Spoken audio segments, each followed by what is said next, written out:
Welcome to our living newspaper 2011, the year of the heart. Living newspaper is quite a well-known expression in drama circles. But what were living newspapers? Some students from a Workers' Educational Association Socialist Theatre course in Salford researched the tradition and even came up with their own living newspaper.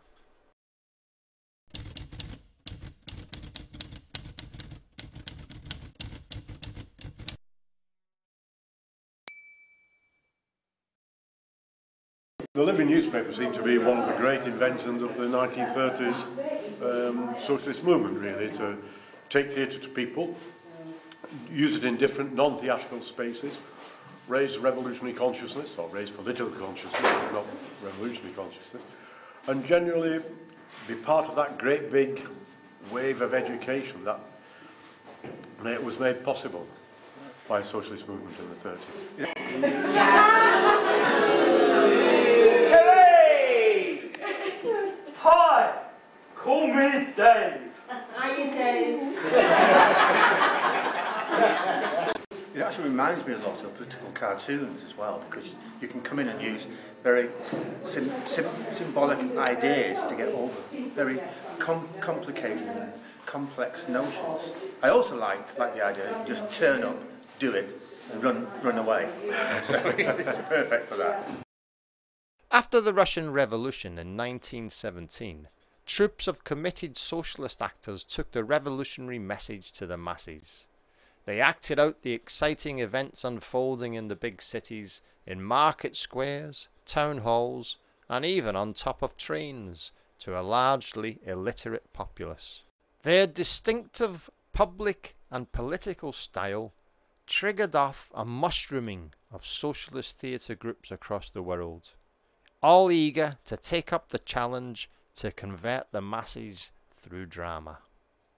Living newspapers were soon being performed all over the world.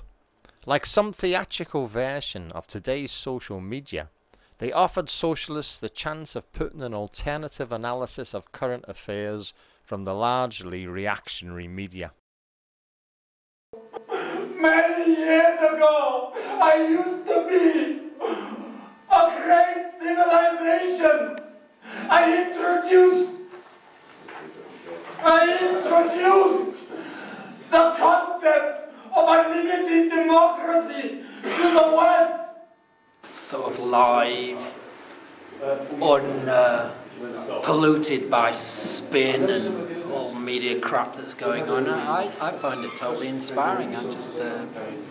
I've tried some of it on the streets and it works. And I just think everybody's becoming totally desensitized by mass media propaganda and indoctrination, and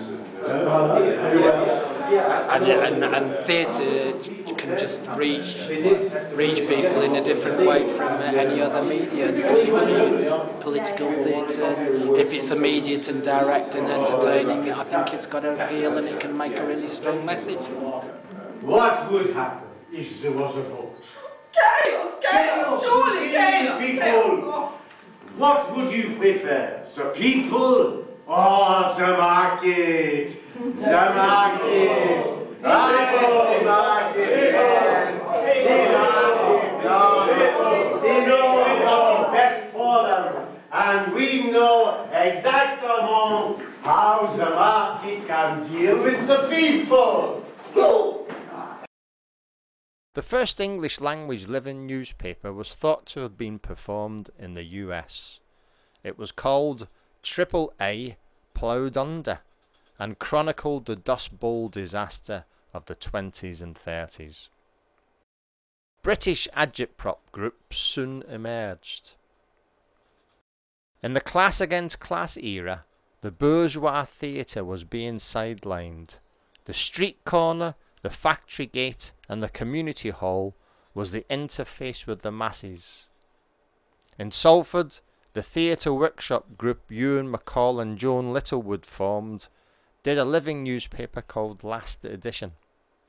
In London, Unity Theatre did strike about the Coronation Bus Company strike. This was even more progressive because the workers involved in the strike were actually involved in the creative process.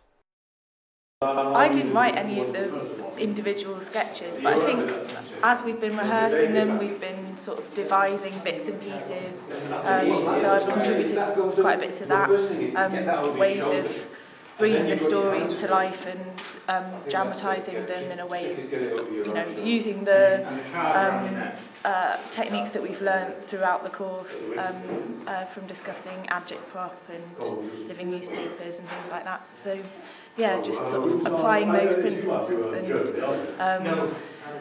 creating something that we all feel comfortable with and that we're looking forward to performing. Well, you felt me with the adoption sketch, yeah. You know what I mean? So we've sort of collaborated on that, really. Yeah. So I think that's one of the sort of advantages of a course like this. We've all been working together with things and adding our own ideas. As you may know, panto season is upon us. Oh, yes, it is. Oh, yes, it is. Oh, no, it's not. I'm involved with sort of a feminist theatre project in Liverpool, and part of the reason why I came on the course in the first place was to learn some new techniques, some new ideas, and I'm definitely going to take those away and apply them to what I'm doing in the future. Yeah. I've got the paperwork for you. Well, we haven't got time to mess about with all that. Here's the paper. Get yourself out of the forest as quick as you can. But this, I thought I'd had time to get to know about this baby. I've got questions to ask you about the origin of the baby, and I need time to bond with this baby. Look, lady, don't be awkward. You've got what you wanted, now get going. I thought that in the interest of the child, doing your job meant to put the interest of the child first. I keep on thinking of this nursery rhyme, which goes like, rock-a-bye baby on the treetop. The structure of the living newspaper form was reasonably standard. A linking device, such as a narrator. Hello, everybody. Hello. Are we having fun? Yes. Pathy newsreader. On Saturday the 5th of November 2011, 500 young people entered Trafalgar Square to demand jobs for those under 20. Or even someone in the play, like a newspaper seller, Evening news, read all about it. was used to introduce news items and thread the narrative together. In between, short scenes presented the current affairs from a left perspective. Slap on the wrist from David Cameron. Who does he think he is? Soon tell him where to get off. We need to make more money. How can we do that? Well, we could put up the prices. The style was free-flowing, gleefully disregarding the naturalistic stage with its expensive props, set and scenery. The audience's imagination was to be challenged, as well as their preconceived political ideas. Living newspapers have survived into modern times. Actuality dramas, such as Banner Theatre's Saltley Gates, about the 1970s miners' strike, used documentary material and actual true-life accounts of events to great effect. These dramas were, in a way, a development of the living newspaper form. But is there a chance that living newspapers could still inspire socialist dramatists today? The Socialist Theatre class at Salford produced a living newspaper for 2011. Subjects they included were Greece, the Bullingham Club, the Youth Unemployed March, adoption and high energy prices. It was performed to appreciative audiences at the Working Class Movement Library in Salford and in the Casa Club in Liverpool.